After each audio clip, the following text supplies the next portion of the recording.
आपकी अपनी channel smart education study में आपके लिए मैं लाया हूँ कुछ अच्छे से क्वेश्चन। तो दोस्तों मेरे वीडियो के साथ बने रहिए और चलिए चलते हैं क्वेश्चन की ओर। क्वेश्चन नंबर फर्स्ट है, साइप्रस की राजधानी कौन सी है? साइप्रस की राजधानी निकोसिया निकोसिया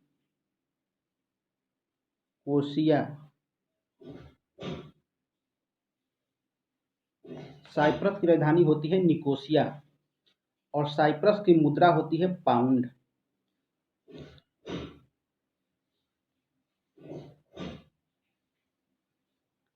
साइप्रस की मुद्रा क्या होती है?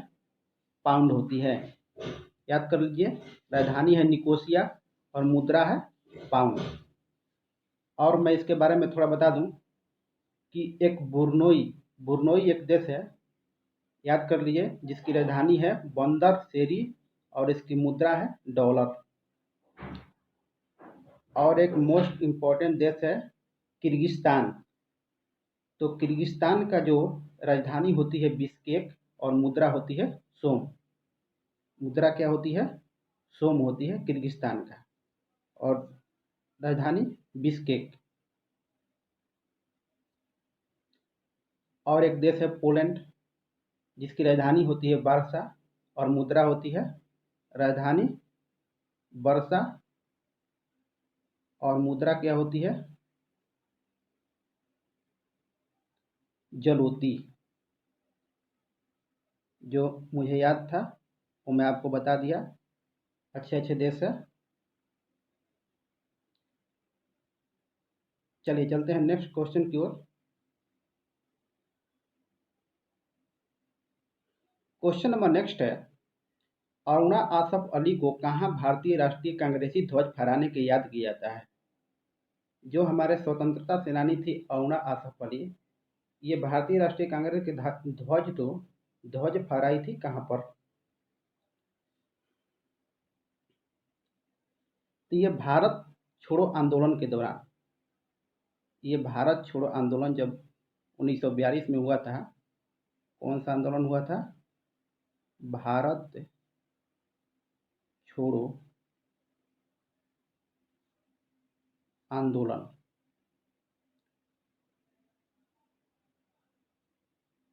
दोस्तों ये भारत छोड़ो आंदोलन के दौरान ये कांग्रेस की भारतीय राष्ट्रीय कांग्रेस का ध्वज फहराई थी। और मैं आपको बता दूं, ये भारत छोड़ो आंदोलन कब हुआ था? तो 9 अगस्त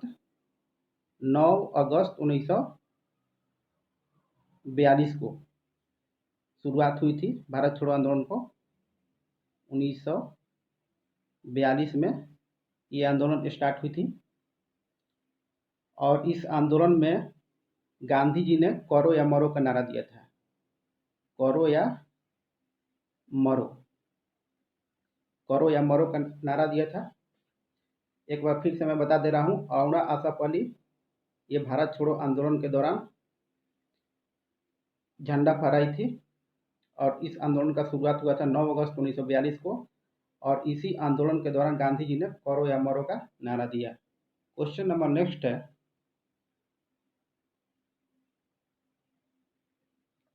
वास्को डिगामा भारत कब आया था? तो दोस्तों वास्को डिगामा भारत 1498 में आया था। 1498 और 1498 में किस बंदरगाह पर आया था? तो एक कालीकट नाम का बंदरगाह था। कालीकट नाम का एक बंदरगाह था, यहीं पर आया था। और मैं आपको इसमें बता दूं कि वास्को डिगामा जो कौन से यात्री था? तो ये पुर्तगाली यात्री था। पुर्तगाली ये यात्री था।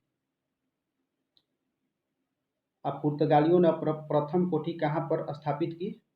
तो ये पुर्तगालियों ने प्रथम कोठी स्थापित की थी कोचीन में। कोचीन में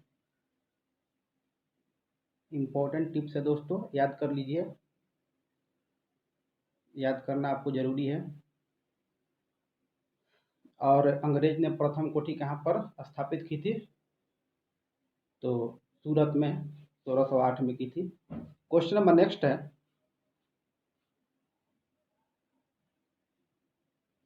मंगल ग्रह के कितने उपग्रह हैं? तो मंगल ग्रह के 2 उपग्रह होते हैं, फोमोस और डिमोस। 2 उपग्रह है, एक फोमोस होता है, एक फोमोस, और दूसरा क्या होता है? डिमोस। याद कर लीजिए, एक फोमोस और एक डिमोस।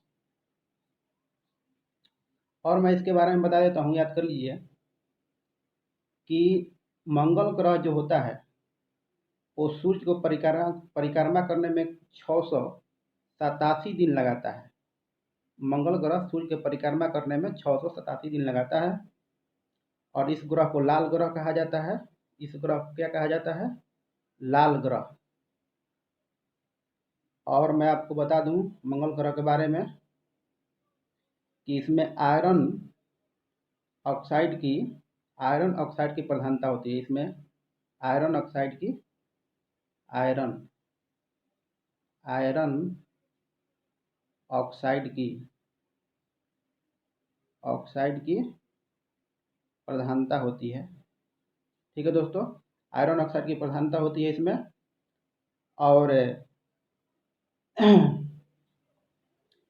मैं बता दूं कि ग्रह के बारे में, बुध और शुक्र जो ग्रह होते हैं, बुध और शुक्र 2 ग्रह होते हैं जिसका कोई उपग्रह नहीं होते हैं। याद कर लीजिए, बुध और शुक्र ऐसे 2 ग्रह हैं जिनके कोई उपग्रह नहीं है। और सबसे अधिक उपग्रह वाला ग्रह कौन सा है? तो बृहस्पति है। बृहस्पति जो है सबसे अधिक बृहस्पति जो है सबसे अधिक उपग्रह वाला ग्रह है, और इसका उपग्रह कितने हैं? 79। और पृथ्वी का एकमात्र उपग्रह कौन सा है? चंद्रमा। पृथ्वी का एकमात्र उपग्रह है चंद्रमा। ये प्राकृतिक उपग्रह है, कोई बनाया हुआ नहीं है। क्वेश्चन नंबर नेक्स्ट है,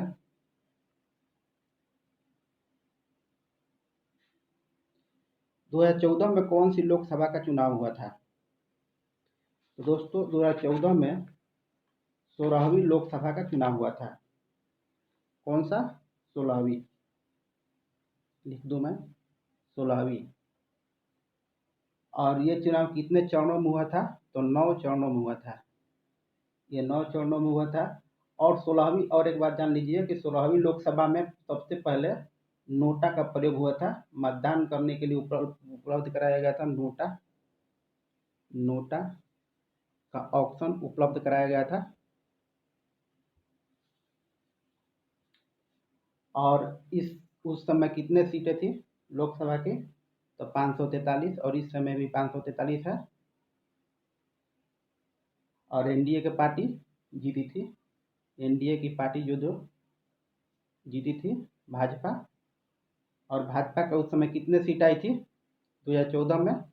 तो 336 सीट आई थी। 543 में से कितने आई थी? 336। और नरेंद्र मोदी प्रधानमंत्री 2014 में पहली बार बने थे, और आज तक है। क्वेश्चन नंबर नेक्स्ट है,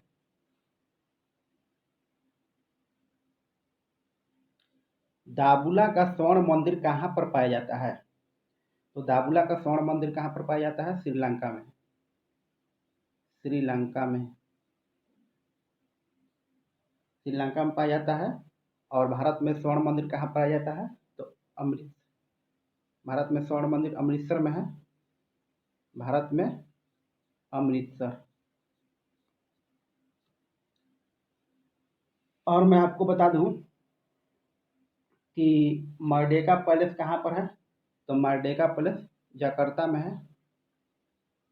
कुछ अधिक मैं बता रहा हूँ। मर्डेका पैलेस कहाँ पर है? तो जकार्ता में है, जो मुझे याद है। और ओपेरा हाउस कहाँ पर है? तो ओपेरा हाउस सिडनी में है। ओपेरा हाउस सिडनी में है। और मैं आपको बता दूं कि झुकी हुई मीनार जो होती है पीसा में है। झुकी हुई मीनार पीसा में है। और जानते होंगे 2011 में पेंटागन वाशिंगटन डीसी पर हमला हुआ था 2011 में, आतंकवादी हमला, वो कहाँ पर है? तो यूएसए में है, यूएसए। ये पूछा गया क्वेश्चन है ग्रुप डी में, इसलिए मैं बता दिया। क्वेश्चन नंबर नेक्स्ट है, बौद्ध गुफाओं के लिए प्रसिद्ध कार्ले किस राज्य में स्थित है? तो ये महाराष्ट्र में स्थित है। कहाँ पर? महाराष्ट्र।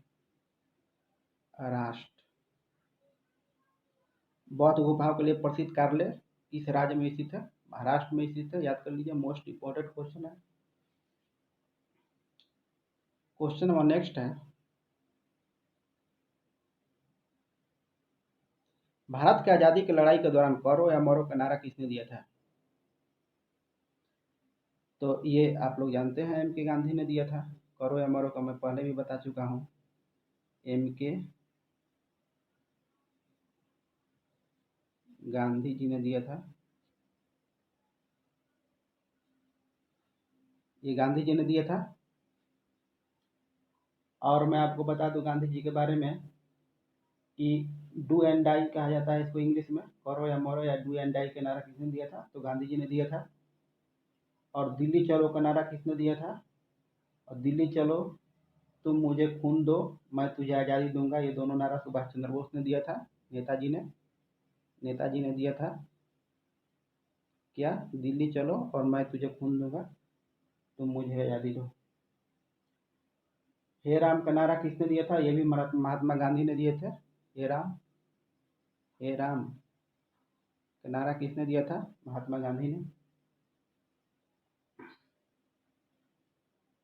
और पूर्ण स्वराज का नारा किसने दिया था? पूर्ण स्वराज जवाहरलाल नेहरू जी ने दिया था पूर्ण स्वराज की नारा। और संपूर्ण क्रांति का नारा दिया था जयप्रकाश नारायण ने, जयप्रकाश जी ने क्या दिया था? संपूर्ण क्रांति का नारा। और वंदे मातरम का नारा दिया था बंकिम चंद्र चटर्जी ने। वंदे मातरम का नारा किसने दिया था? बंकिम चंद्र चटर्जी जी ने, याद कर लीजिए। और सारे जहां से अच्छा हिंदुस्तान हमारा, ये दिया था इकबाल ने। क्वेश्चन नंबर नेक्स्ट है,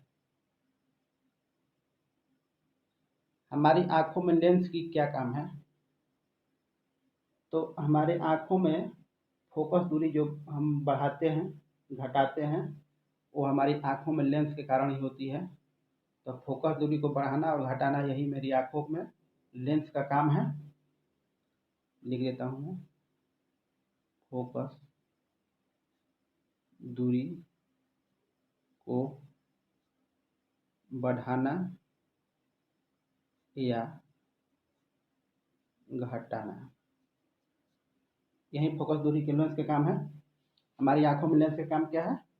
फोकस दूरी को बढ़ाना या घटाना। और मैं बता दूं कि लेंस कितने प्रकार के होते हैं। तो लेंस होते हैं दो प्रकार के, एक उत्तल लेंस और एक अवतल लेंस। और स्पष्ट दृष्टि की न्यूनतम दूरी कितनी होती है? 25 सेंटीमीटर होती है। स्पष्ट दृष्टि की न्यूनतम दूरी 25 सेंटीमीटर। और मैं आपको वीवीआई क्वेश्चन में बता दूं कि दूर दृष्टि दोष को निवारण करने के लिए कौन सा लेंस का प्रयोग किया जाता है? तो उत्तल लेंस का।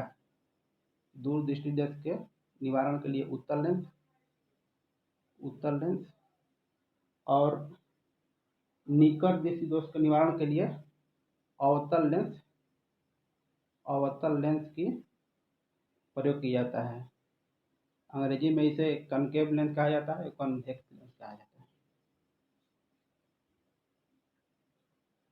तो दोस्तों यहीं पर मेरा क्वेश्चन खत्म हुआ। मिलते हैं अगला डिस्कशन के साथ नेक्स्ट टाइम। जय हिंद, जय भारत।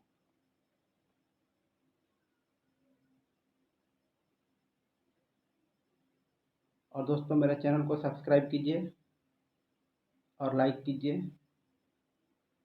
आपका अपनी चैनल स्मार्ट एजुकेशन स्टडी।